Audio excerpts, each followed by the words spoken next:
भारत के कॉलेजों और विश्वविद्यालयों में ना एक बहुत बड़ा बदलाव आने वाला है।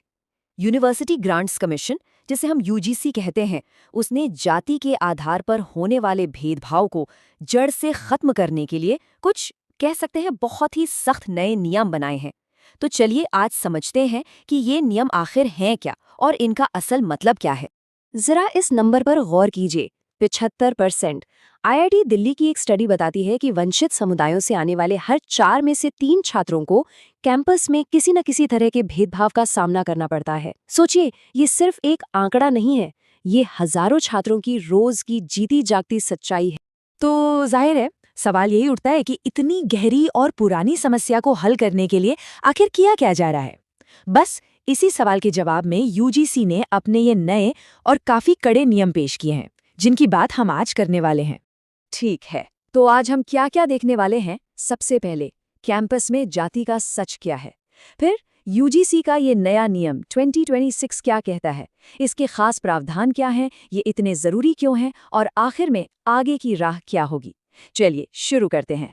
तो चलिए सबसे पहले जमीनी हकीकत को ही समझते हैं।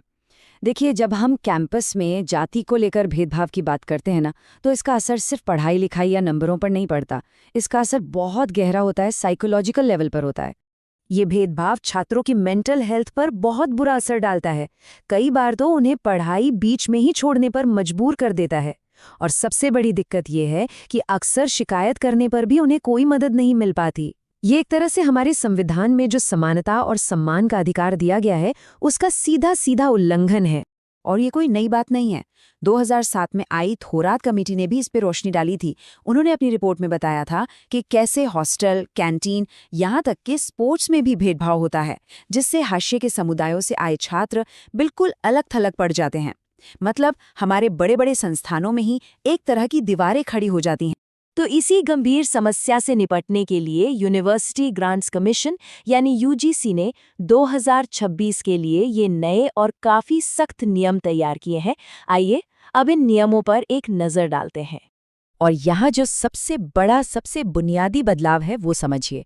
पहले जो गाइडलाइंस थीं वो बस एक सलाह की तरह थीं, माने तो माने, ना माने तो ना माने। लेकिन अब ये नियम एक अनिवार्य कानून है। मतलब अब संस्थानों को इन्हें लागू करना ही पड़ेगा, उनके पास कोई दूसरा ऑप्शन नहीं है। तो सवाल ये है कि इन नए नियमों में आखिर ऐसा क्या खास है जो पहले नहीं था। चलिए अब उन खास प्रावधानों को देखते हैं जो असल में जमीन पर बदलाव लाने का वादा करते हैं। देखिए, सबसे पहली बात तो ये है कि भेदभाव की परिभाषा को ही बहुत वाइड कर दिया गया है। मतलब अब डायरेक्ट या इनडायरेक्ट किसी भी तरह के पक्षपात को इसमें शामिल किया गया है। और एक बहुत ही बड़ा कदम ये है कि अब एससी, एसटी के साथ साथ ओबीसी छात्रों को भी कानूनी सुरक्षा दी गई है। ये बहुत जरूरी था, क्योंकि ओबीसी छात्र भी भेदभाव का सामना तो करते थे, लेकिन कानूनी तौर पर उन्हें वो सुरक्षा नहीं मिली हुई थी जो अब मिलेगी। अब शिकायतों पर एक्शन कैसे होगा, इसके लिए एक पूरा नया 3 टियर सिस्टम बनाया गया है। पहला, हर इंस्टीट्यूट में एक इक्वल अपॉर्चुनिटी सेंटर होगा। दूसरा, इसके तहत एक इक्विटी कमेटी बनेगी। और तीसरा, इन सब पर नजर रखने के लिए एक नेशनल मॉनिटरिंग कमेटी होगी। मतलब अब कैंपस लेवल से लेकर नेशनल लेवल तक हर स्तर पर जवाबदेही तय की गई है। और जिम्मेदारी किसकी होगी? इन नियमों में सीधे सीधे इंस्टीट्यूट के हेड को, मतलब वाइस चांसलर या डायरेक्टर को जिम्मेदार बनाया गया है। उन्हें रेगुलर रिपोर्ट देनी होगी। और अगर नियमों का पालन नहीं किया तो मान्यता रद्द होने जैसी बहुत गंभीर सजा हो सकती है। तो अब जवाबदेही से बचना लगभग नामुमकिन होगा। ठीक है, तो हमने ये तो देख लिया कि नियम क्या हैं, पर अब ये समझना जरूरी है कि आखिर ये इतने इम्पोर्टेंट क्यों हैं। सामाजिक न्याय की लड़ाई में ये नियम इतना बड़ा कदम क्यों माने जा रहे हैं। ये जो तुलना है ना, ये पूरी कहानी साफ कर देती है। पहले क्या था? सिर्फ सलाह। अब इसे लागू करना ही होगा। पहले कोई खास सजा नहीं थी, अब बहुत कड़े दंड हैं। पहले सुरक्षा सिर्फ एससी, एसटी तक सीमित थी, अब ओबीसी को भी इसमें साफ तौर पर शामिल किया गया है। और पहले के शिकायत सेल अक्सर बेअसर रहते थे, अब एक मल्टी लेवल स्ट्रक्चर है जो अनिवार्य है। तो जो सुरक्षा का दायरा है वो अब काफी बढ़ गया है। पहले ये मुख्य रूप से एससी और एसटी समुदायों तक ही था, लेकिन अब ओबीसी समुदाय को भी इसमें शामिल कर लिया गया है। इसका सीधा मतलब ये है कि अब एक बहुत बड़े छात्र वर्ग को कानूनी संरक्षण मिलेगा। ये भेदभाव से लड़ने का एक ज़्यादा कॉम्प्रहेंसिव तरीका है।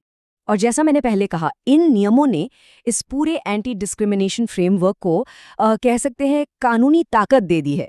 सख्त सज़ा का जो प्रावधान है वो ये पक्का करता है कि अब इंस्टीट्यूशंस शिकायतों को हल्के में नहीं ले सकते।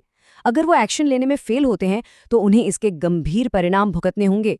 तो ये नियम एक बहुत बड़ी और बहुत ज़रूरी शुरुआत है, इसमें कोई शक नहीं। लेकिन एक्सपर्ट्स ये भी मानते हैं कि असली और पूरी समानता लाने के लिए सफ़र अभी भी काफ़ी लंबा है। एक्सपर्ट्स कुछ और भी सुझाव देते हैं, जैसे हर साल ज़ीरो डिस्क्रिमिनेशन सोशल ऑडिट हो, सिलेबस में दलित इतिहास और साहित्य को जगह मिले, नए छात्रों के लिए मेंटरशिप प्रोग्राम हो और फैकल्टी की भर्ती में भी SC/ST कोटा पूरा करने के लिए खास अभियान चलाए जाएं। मतलब लक्ष्य सिर्फ नियम लागू करना नहीं है, बल्कि पूरे कैंपस के माहौल को, उसकी सोच को बदलना है।